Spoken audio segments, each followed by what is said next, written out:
नमस्कार दोस्तों, आपका एक बार फिर से स्वागत है हमारे YouTube चैनल पर।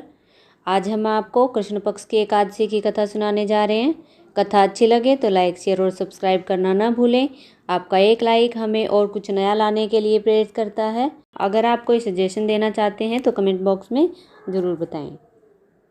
दोस्तों, महाभारत की कथाओं में भी एकादशी का वर्णन मिलता है।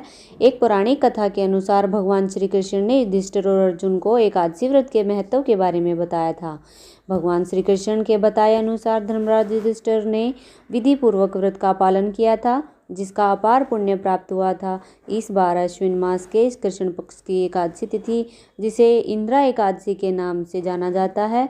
एकादशी का दिन भगवान विष्णु को अत्यंत प्रिय है और इस दिन भगवान विष्णु की विधि विधान से पूजा की जाती है और व्रत रखा जाता है। जो व्रत रखता है उसे पापों से मुक्ति मिलती है और सद्गति प्राप्त होती है। तो आइए कथा शुरू करते हैं। पितृपक्ष अर्थात अश्विन के कृष्ण पक्ष की एकादशी इंदिरा एकादशी कहलाती है। अन्य एकादशियों के व्रत के पुण्य से तो व्रत करने वाले को सर्व सुख और अंत में मोक्ष की प्राप्ति होती है, परंतु इस एकादशी का व्रत करने वाले के तो 7 पीढ़ियों तक के पितृ तर जाते हैं। इंदिरा एकादशी का व्रत करने वाला स्वयं तो मोक्ष प्राप्त करता ही है, वह अपने सभी पितरों का उद्धार करके उन्हें भी दिव्य लोकों में प्रवेश का अधिकारी बना देता है। इस एकादशी को भगवान शालिग्राम की पूजा की जाती है और पूजा तथा प्रसाद में तुलसी दलों अर्थात तुलसी की पत्तियों का प्रयोग अनिवार्य रूप से किया जाता है। धर्मराज युधिष्ठिर ने पूछा, हे जनार्दन, अश्विन मास के कृष्ण पक्ष की एकादशी का क्या नाम है? इसके व्रत की विधि और फल क्या है? सो कृपा करके कहिए। कृष्ण ने कहा, हे राजन, इस एकादशी का नाम इंदिरा एकादशी है। यह एकादशी पापों को नष्ट करने वाली तथा पितरों को अधोगति से मुक्ति दिलाने वाली है। आप ध्यानपूर्वक इसकी कथा सुनो। इसके सुनने मात्र से वाजपेयी यज्ञ का पुण्य फल प्राप्त होता है।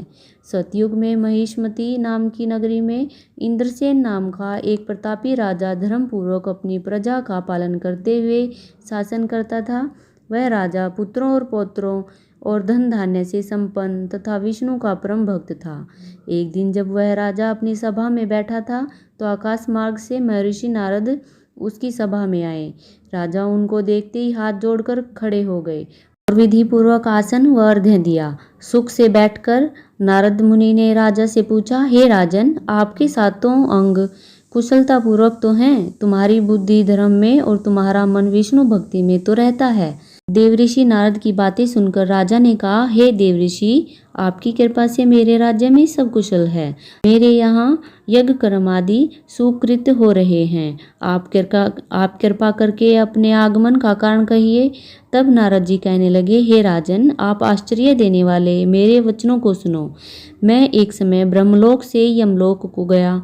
वहाँ श्रद्धापूर्वक यमराज से पूजित होकर मैंने धर्मशील और सत्यवान धर्मराज की प्रशंसा की। उसी यमराज की सभा में महान ज्ञानी और धर्मात्मा तुम्हारे पिता को एकादशी का व्रत भंग होने के कारण देखा।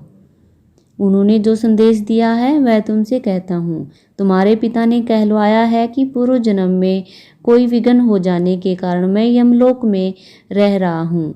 हे पुत्र, यदि तुम इंदिरा एकादशी का व्रत मेरे निमित्त करो तो तुमको स्वर्ग की प्राप्ति हो सकती है। तब राजा कहने लगे, हे देवऋषि, आप इस व्रत की विधि मुझसे कहिए। नारद जी बोले, हे राजन, अश्विन मास के कृष्ण पक्ष के एकदशमी के दिन प्रातःकाल श्रद्धा सहित स्नान करना चाहिए। इसके पश्चात दोपहर को भी स्नान करना चाहिए। उस समय जल से निकलकर श्रद्धापूर्वक पितरों का श्राद्ध करें और एक समय भोजन करें तथा रात्रि को पृथ्वी पर शयन करें। दूसरे दिन अर्थात एकादशी के दिन प्रातःकाल दानतुन करके और स्नान करें। इसके पश्चात भक्तिपूर्वक व्रत का संकल्प करें।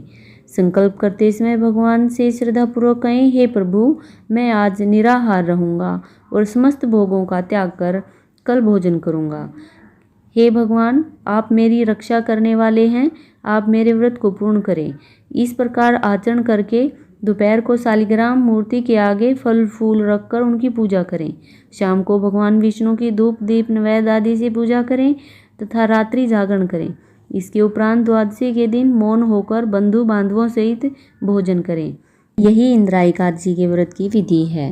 हे राजन, यदि तुम भक्ति भाव से इस एकादशी के व्रत को करोगे तो तुम्हारे पिता अवश्य ही स्वर्ग को प्राप्त होंगे। देवऋषि नारद राजा को यह उपदेश देकर अंतर्ध्यान हो गए। राजा ने इंदिरा एकादशी के आने पर बंधु बांधवों और दरबारियों सहित इस व्रत को किया। व्रत के प्रभाव से आकाश से पुष्पों की वर्षा हुई और राजा का पिता यमलोक से गरुड़ पर चढ़कर स्वर्ग को गए। राजा इंद्रसेन भी एकादशी के इस व्रत के प्रभाव से इस लोक में समस्त सुख भोग कर अंत में स्वर्गलोक को प्राप्त हुए। श्री कृष्ण भगवान ने अंत में कहा, हे धर्मराज युधिष्ठिर, यही इंदिरा एकादशी का महात्म्य है। इस कथा के पढ़ने व सुनने मात्र से ही समस्त पाप नष्ट हो जाते हैं और अंत में स्वर्गलोक की प्राप्ति होती है। ओम नमो भगवते वासुदेवाय।